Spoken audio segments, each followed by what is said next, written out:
Amid the notorious slave market of the frontier, her eyes never wavered from the stranger, and in that moment, fate began its reckoning. The dusty wind whipped through the settlement, carrying the scent of sweat leather and desperation. Wooden stalls lined the uneven streets, creaking under the weight of goods, while townsfolk and opportunists alike milled about their voices, a low hum of greed and curiosity. The market was a place of power and fear, where choices could mean life or death, and no one dared to blink first. Among the dozen or so captives displayed on the raised platform, one figure stood apart. Ayani, a young Apache woman, bore the marks of hardship, the rough iron cuffs biting into her wrists, the faint bruises from weeks of restraint, but her spirit remained unbroken. She held herself with a dignity that defied the men, who saw her only as property, a prize to be claimed. Every flicker of fear she might have felt was masked by steel in her gaze, a silent warning to those who might underestimate her.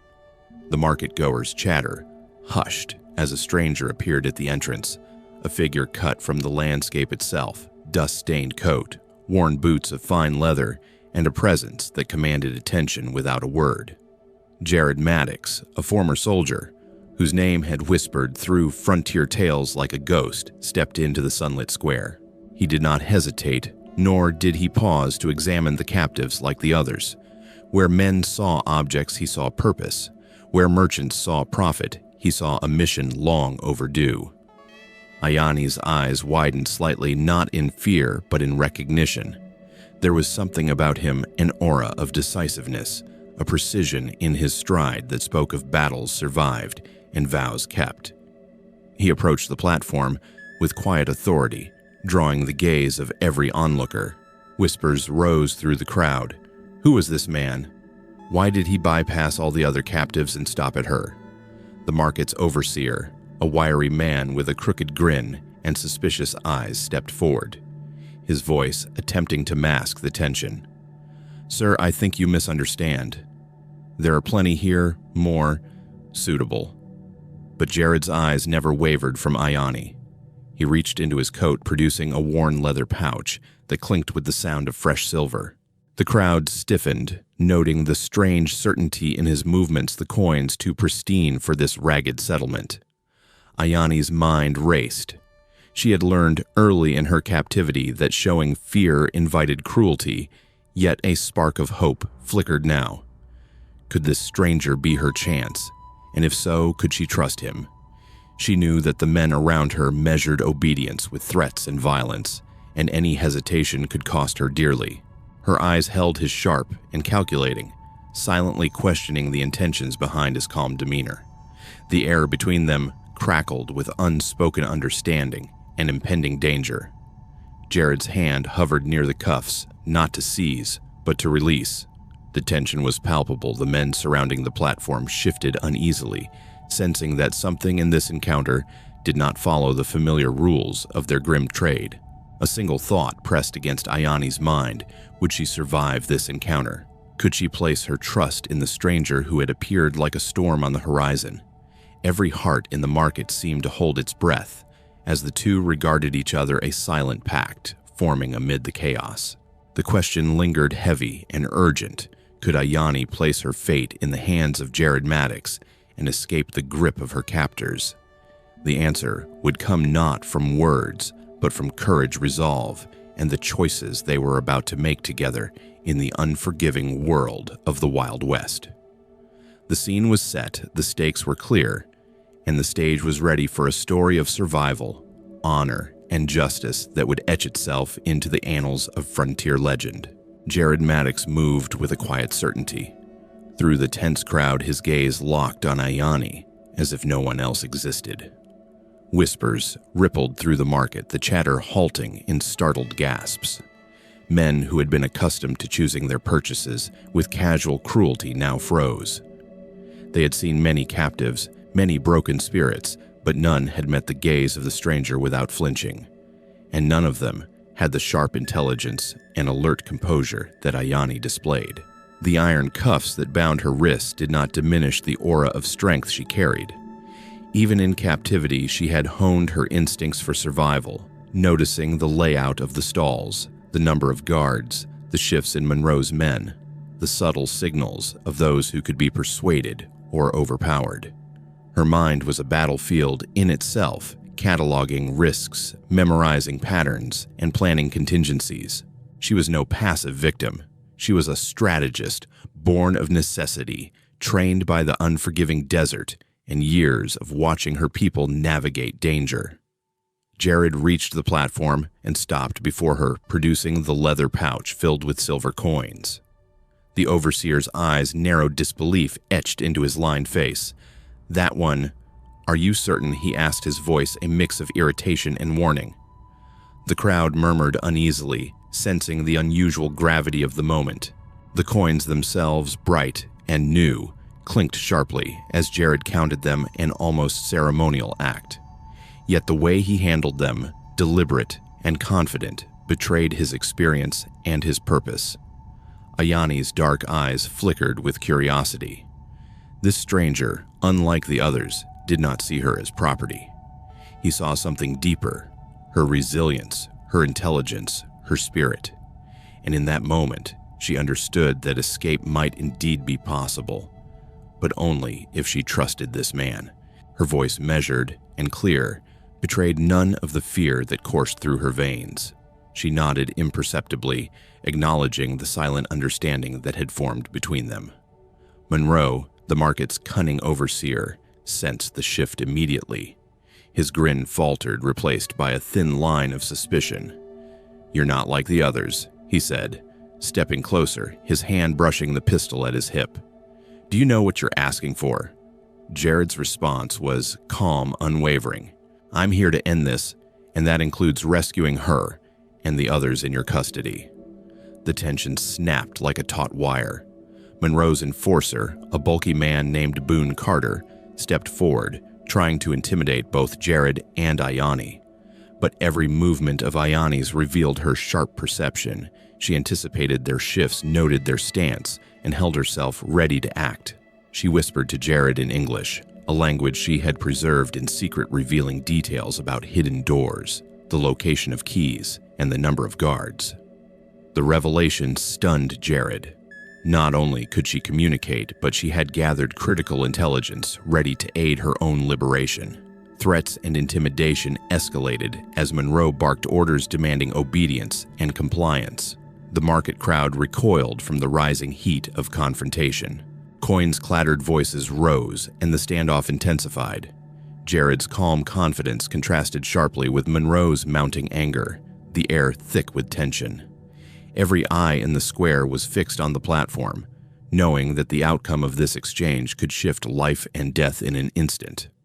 The first skirmish of minds, wills, and courage was underway. Here in the open square, the power dynamics of the market, the overseer, the captives, the buyers were being challenged by one determined man and one indomitable Apache woman. They moved in silent coordination, two forces of resolve against a world built on exploitation and greed. The stage was set for the struggle to come, and every heartbeat in that sun-baked square seemed to echo the question that lingered in the minds of all who watched. Would Ayani and Jared overcome the danger before them, or would the shadow of Monroe's cruelty claim yet another soul? In that tense, crackling moment, the story of courage, cunning, and impending justice began to unfold, a story that would test every skill, every instinct, and every ounce of resolve the Apache woman and her rescuer possessed. The moment had come. Ayani and Jared exchanged a brief knowing glance before moving into action. Every second counted. The raised platform, the iron cuffs, the menacing gazes of Monroe's enforcers, all of it had led to this point. Ayani stepped down quietly, signaling to the women behind her. They had watched her, memorized her movements, and understood that she was now more than a captive. She was their guide, their strategist, and their chance at freedom. Jared took point, moving with deliberate precision. He checked the perimeter, eyes scanning for threats, hands brushing against the weapons concealed beneath his coat. His combat experience was evident, every step calculated to avoid unnecessary confrontation. When he drew his revolvers, They were not instruments of indiscriminate violence, but tools to disable and neutralize only those who posed immediate danger. Bullets ricocheted, striking walls and barrels, sending dust into the sunlit square without harming the innocent. Ayani directed the women toward the storage shed at the back of the market, her knowledge of languages allowing her to coordinate silently and efficiently. Spanish, Apache, broken English. She switched seamlessly, ensuring every instruction was understood. She knew the layout of Monroe's compound, the location of hidden keys, and the blind spots in his security. Her intelligence turned the rescue into a tactical operation rather than a desperate scramble. They reached the storage shed and found it guarded by 2 of Monroe's men. Ayani whispered commands, guiding the women to crouch behind barrels and crates. Jared stepped forward, disarming one man with a precise shot that struck the weapon, not the body. The second man attempted to flee, but was restrained. With a swift maneuver, incapacitated but unharmed. The women hesitated for only a moment before following Ayani's lead, each moving with a newfound confidence. Inside the shed, the group discovered 17 terrified women, huddled and silent.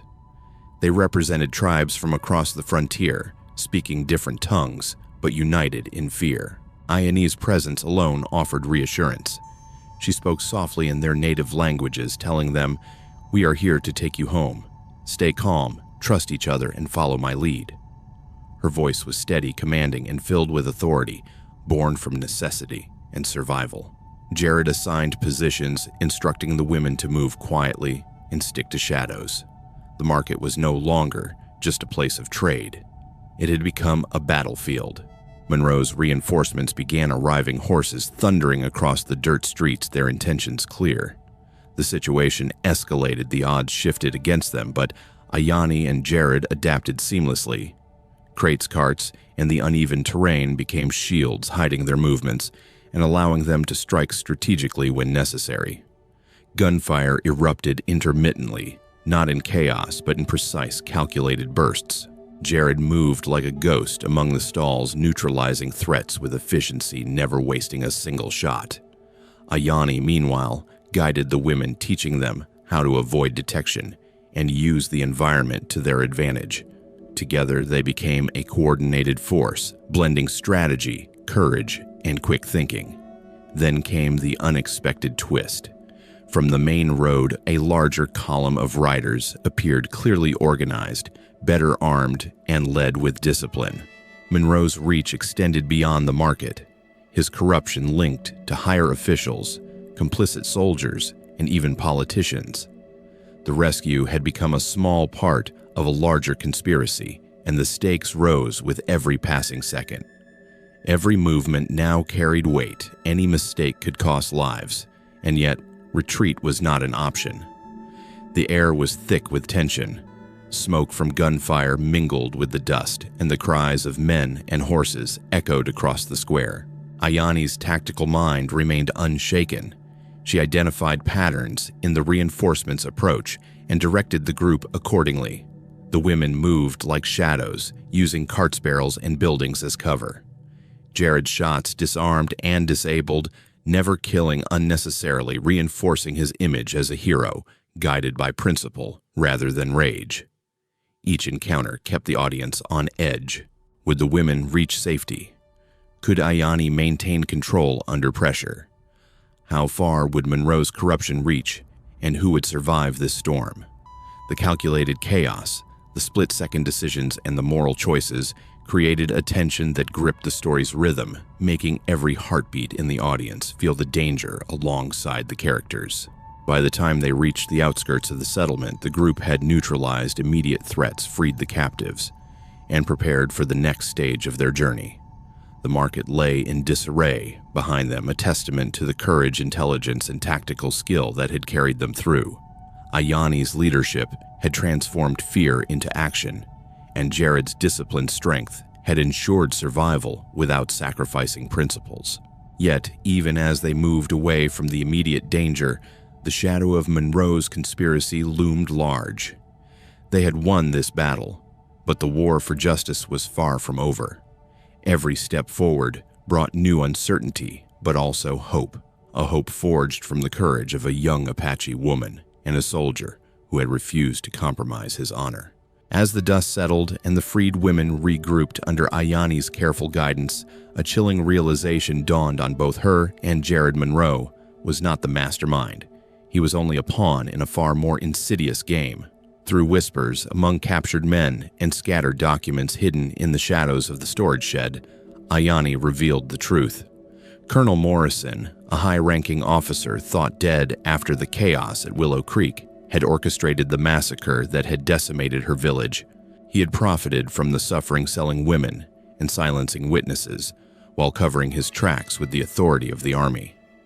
Ayani's hands trembled only slightly as she produced a leather satchel revealing carefully preserved papers, maps, and bills of sale proof of the colonel's complicity in both murder and human trafficking. The documents were detailed dates, amounts, names of officers, and correspondence with influential men who had turned a blind eye. Jared examined the evidence with a grim expression, recognizing the weight it carried. This was not just the exposure of a single criminal. It was the unraveling of a network of corruption that had thrived in the shadows for years. Using the intelligence Ayani had gathered, Jared coordinated a strategic maneuver. The small group of survivors moved with precision through the settlement, using alleys, overturned carts, and hidden passages.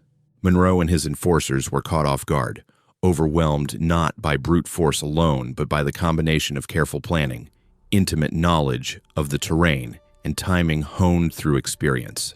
Within minutes, Monroe was disarmed and restrained his men, incapacitated without unnecessary bloodshed. The confrontation did not end with physical dominance. In a temporary safe space behind the settlement, Jared and Ayani confronted Monroe and his lieutenants with the evidence they had compiled.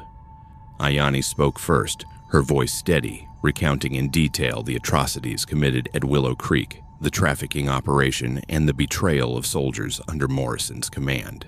The documents were laid out irrefutable in their precision.